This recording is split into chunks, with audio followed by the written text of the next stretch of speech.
Hello everyone, welcome back to the channel study with Radha. Guys, आज की इस video में हम डिस्कस करेंगे डीडीयू गोरखपुर यूनिवर्सिटी के एमकॉम 4th सेमेस्टर के paper security analysis and portfolio management के कुछ इंपॉर्टेंट एमसीक्यूज़ को। फर्स्ट क्वेश्चन है, security analysis is a process of estimating individual security. सुरक्षा विश्लेषण व्यक्तिगत प्रतिभूतियों का अनुमान लगाने की एक प्रक्रिया है। तो ये रिटर्न एंड रिस्क के अनुमान लगाने की एक प्रक्रिया है। ठीक है, ऑप्शन नंबर ए हमारा करेक्ट हो जाएगा। रिटर्न एंड रिस्क यानी कि वापसी और जोखिम का अनुमान लगाने की एक प्रक्रिया होती है। नेक्स्ट क्वेश्चन है हमारा, स्टैंडर्ड डेविएशन डिटरमाइन प्रमाण विचलन निर्धारित करता है। तो ये टोटल रिस्क ऑफ सिक्योरिटी यानी कि सुरक्षा का कुल जोखिम का निर्धारण करता है। ऑप्शन नंबर हमारा सी करेक्ट हो जाएगा। ठीक है, नेक्स्ट क्वेश्चन है, फाइनेंशियल एसेट आर वित्तीय संपत्ति है। तो हमको ये बताना है कि इन सारे ऑप्शन में से वित्तीय संपत्ति कौन सी है। ठीक है, तो ऑप्शन नंबर हमारा ए करेक्ट हो जाएगा। यहाँ पे लिखा हुआ है, piece of paper presenting in direct claim to real asset in form of डेब्ट और इक्विटी कमिटमेंट।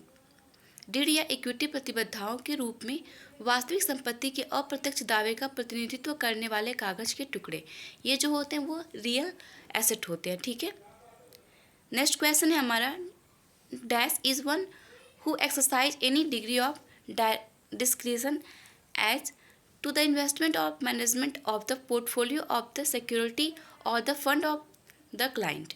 वह व्यक्ति जो प्रतिभूतियों के पोर्टफोलियो या क्लाइंट के फंड के निवेश या प्रबंधन के संबंध में किसी भी हद तक विवेक का प्रयोग करता है, तो उसको हम कहते हैं डिस्क्रिशनरी पोर्टफोलियो मैनेजर। ठीक है, विवेकाधीन पोर्टफोलियो प्रबंधक।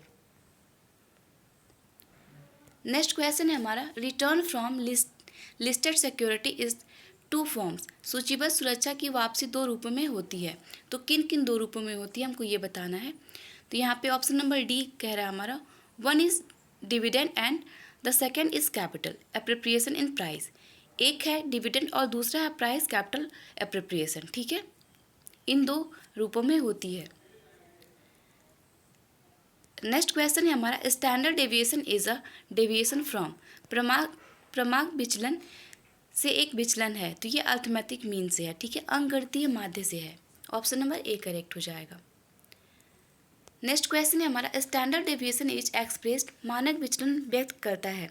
तो इसको हम कैसे व्यक्त करते हैं? तो इसको हम व्यक्त करते हैं in the same unit is respected of which of the deviation is computed. उन्हीं इकाइयों से जिनके संबंध में विचलन की गणना की जाती है, इसी से हम इसको रिप्रेजेंट करते हैं। नेक्स्ट क्वेश्चन है हमारा, the market price of the bond depends on. Bond का बाजार मूल्य डैश पर निर्भर करता है। तो ये निर्भर करता है हमारा the coupon rate, terms of indenture and maturity date, यानी कि ऑप्शन नंबर डी हमारा करेक्ट हो जाएगा। कूपन दर, अनुबंध की शर्तें और परिपक्वता की तिथि। नेक्स्ट क्वेश्चन है हमारा, investment with a lower standard deviation carries. निम्न मानक विचलन वाला निवेश वहन करता है। तो ये लेस रिस्क यानी कम जोखिम वहन करता है। ऑप्शन नंबर बी करेक्ट हो जाएगा।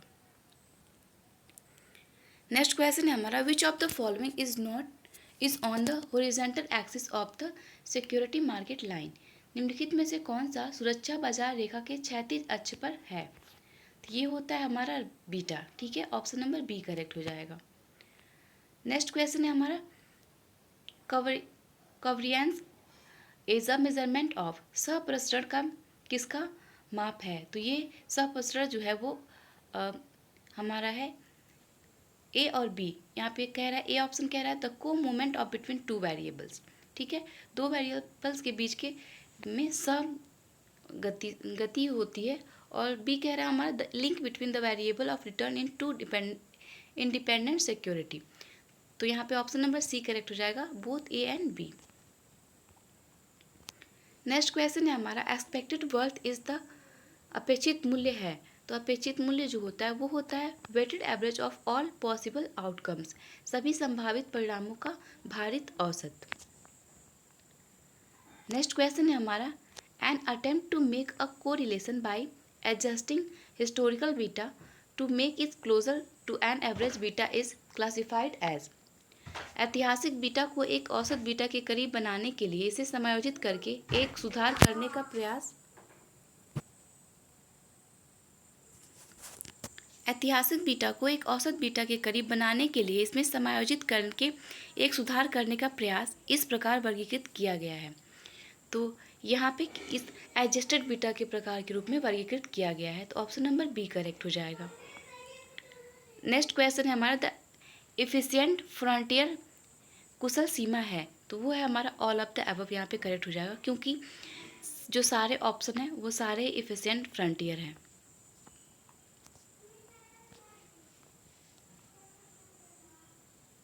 नेक्स्ट क्वेश्चन है हमारा, a cooperate bond is a cooperation rights undertaking that is will refund a specific amount of money plus. एक कॉरपोरेट बॉन्ड एक निगम का लिखित उपक्रम है कि यह विशिष्ट राशि के साथ धन वापसी करेगा, तो ये इंटरेस्ट के साथ करेगा, ठीक है, एक इंटरेस्ट के साथ ये विशिष्ट राशि के साथ यानी कि इंटरेस्ट के साथ धन की वापसी करेगा। नेक्स्ट क्वेश्चन है हमारा, as per the efficient frontier concept if the security falls below the frontier. कुशल सीमांत अवधारणा के अनुसार यदि सुरक्षा सीमा से नीचे आती है तो क्या होता है? तो यहाँ पे ऑप्शन नंबर सी हमारा कह रहा है, the security is dominated by some security on the frontier and will be rejected, ठीक है, तो ऑप्शन नंबर सी ही करेक्ट होगा हमारा। नेक्स्ट क्वेश्चन है, the advocates of the efficient market hypothesis theory content that the security market are. कुशल बाजार परिकल्पना सिद्धांत के परोपकार दर देते हुए प्रतिभूति बाजार है, तो ये हमारा जो प्रतिभूति बाजार यानी कि जो सिक्योरिटी मार्केट है वो होता है हमारा परफेक्ट और at least not to be imperfect, पूर्ण या कम से कम बहुत अपूर्ण नहीं, ठीक है, या तो पूर्ण होता है या फिर कम से कम ये ऐसा होता है कि अपूर्ण नहीं होता है, ठीक है। नेक्स्ट क्वेश्चन है हमारा, Dr Jones theory was formulated by. Dr Jones सिद्धांत द्वारा तैयार किया गया था, तो ये चार्ल्स एच डॉ के द्वारा तैयार किया गया था। नेक्स्ट क्वेश्चन है, according to Dr Jones theory share prices demonstrated a pattern over 4 to 5 years. These pattern can be divided into 3 distinct cyclical trends. डॉ जोन्स सिद्धांत के अनुसार शेयर की कीमतें 4 से 5 वर्षों में एक पैटर्न प्रदर्शित करती हैं। इन प्रतिमानों को 3 अलग अलग चक्रीय प्रवृत्तियों में विभाजित किया जा सकता है, तो ये 3 चक्रीय प्रवृत्तियां जो है वो है हमारी primary, secondary and minor trend, माध्यमिक, प्राथमिक और मामूली रुझान। क्वेश्चन नंबर 20 जो है वो हमारा न्यूमेरिकल क्वेश्चन है, इसको ध्यान से देखिएगा और ये न्यूमेरिकल आप खुद सॉल्व करिएगा क्योंकि मैंने इसमें हिंट दे रखा है, ठीक है। तो ये कह रहा है हमारा question, Yogesh invest ₹1,25,000 in a share of Babar limited, a listed company. At the end of the period investment value is ₹1,32,000. He gets a dividend of ₹8,000 returns from investment in. Yogesh सूचीबद्ध कंपनी बाबा लिमिटेड के शेयर में 1,25,000 का निवेश करता है। अवधि के अंत में निवेश मूल्य ₹1,32,000 है, जिसमें ₹8,000 का लाभांश उसको प्राप्त होता है। निवेश में प्रतिफल है, ठीक है। तो यहाँ पे बता रहा है कि जो योगेश है वो एक लिस्टेड कंपनी है बाबर लिमिटेड, उसमें 1,25,000 का निवेश करता है, इन्वेस्टमेंट करता है, और उस अवधि के अंत में जो उसका मूल्य होता है इन्वेस्टमेंट का वो 1,32,000 होता है, उसे 8,000 का लाभांश प्राप्त होता है, ठीक है। निवेश के प्रतिफल हैं, तो इसमें आपको कैलकुलेट कर लेना है, यहाँ पे मैंने हिंट दिए हैं, ठीक है। तो करेक्ट आंसर होगा आपका ऑप्शन नंबर बी 12%, ठीक है। सेकेंड क्वेश्चन भी इसका न्यूमेरिकल क्वेश्चन ही है, इसको भी आप ध्यान से देखिए। ये क्वेश्चन कह रहा है हमारा, following details are gathered by the investor, share standard deviation 2.8%, market standard deviation 2.3%, the risk free rate of return 8%, expected rate of return on market portfolio 18%, the correlation coefficient of the portfolio with the market of 0.8%, the required return on the security is. निवेशक द्वारा निम्नलिखित विवरण एकत्र किए जाते हैं। मानक विचलन हमारा 2.8% है, बाजार मानक विचलन 2.3% है, वापसी का जोखिम जो है मुक्त दर वो 8% है। बाजार पोर्टफोलियो पर वापसी की अपेक्षित दर 18% है। 0.8 के बाजार के साथ पोर्टफोलियो का सहसंबंध गुणांक। सुरक्षा पर आवश्यक वापसी होगी। ठीक है, तो हमको ये निकालना है। तो यहाँ भी मैंने हिंट दिए हुए हैं, इसको आप अच्छे से सॉल्व कर लीजिएगा एक बार। यहाँ पे आपका आंसर आ जाएगा 17.74%। ओके,